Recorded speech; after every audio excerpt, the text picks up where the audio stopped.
Just Cause is a strange series. It was initially pitched as one thing, but has since turned into something else entirely. The first game launched in 2006 as a fairly mundane open-world action game with a focus on both air and ground vehicles. Things changed in the sequel as the development team discovered the fun of playing with physics, and it's just continued down that path ever since. The big change for Just Cause 4 from 2018 is dynamic weather.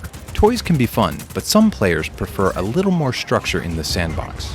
It was added to Game Pass just a few weeks ago, so let's find out if Just Cause 4 is a game pass or a game fail. Just Cause 4 gets off to a rocky start. After a short tutorial, you're thrown into the world with no sense of direction other than take out the bad guys. The first real mission has you riding in the back of a truck while defending it. It seems impossible with the limited ammo you start out with, and the poor truck pathfinding makes it even more so. Hear that? I think the truck is having problems. Eventually, you figure out that shooting a vehicle's tires will make it flip and explode, but the game does a terrible job of introducing anything meaningful to the player.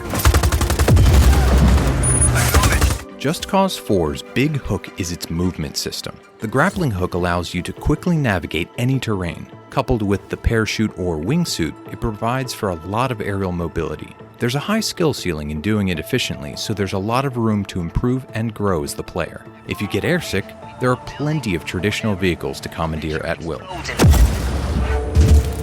That's it for that passenger. Other than the movement, the gameplay is rather bland.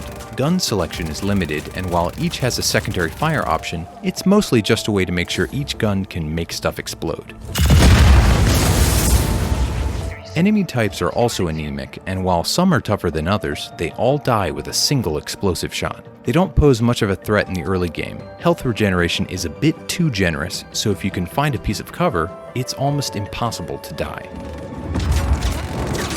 It has some warts, but easily the biggest issue with Just Cause 4 is its aimless progression. The ultimate goal is to destroy the enemy to inspire your allies. I think we just started a rebellion. It allows you to move the battle lines and claim more territory for your just cause. But other than unlocking fast travel points and mission objectives, it all feels rather pointless. You'll steal an enemy warship or rescue prisoners, but we've done this in so many other games before. Upgrading the grapple hook provides more interesting objectives like starring in a movie or uncovering ancient relics, but the progression line for these quests also lacks clarity. Hey, and that's our cue! We've intentionally put off discussing the game's story for a reason. It's just completely forgettable. The bad guys are part of a private army known as the Black Hand, and their leader can control the weather because of some tech-driven gobbledygook. You must recruit citizens into your army of chaos and try and stop him. Create more chaos. More recruits will come. A whole army of chaos. You'll play multiple, forgettable missions in a row before 5 minutes of exposition are dumped into your lap. It can be hard to keep your eyes from glazing over. Why are you doing this?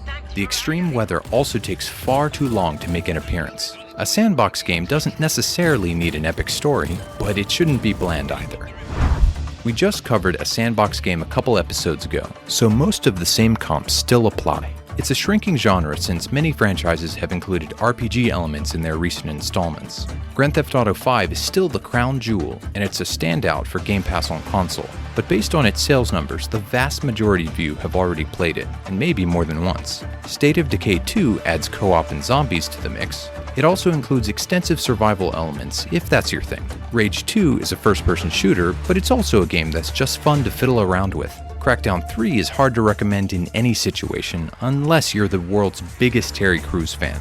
Even then, it can feel ancient and hard to recommend. Then, there's Destroy All Humans. It's relatively simple considering its age, but we actually enjoy its more streamlined approach.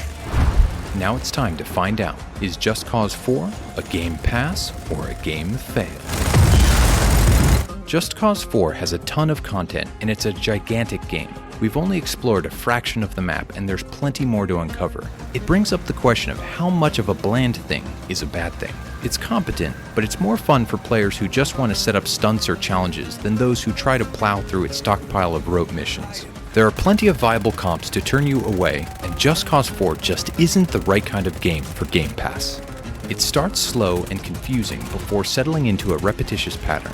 100 hours of slow burn may make sense for a $60 purchase, but there are too many worthy alternatives on the service to recommend such a big commitment. There's simply no need to settle for mediocrity if you're looking for a fun sandbox game on Game Pass. Just Cause 4 is a game fail.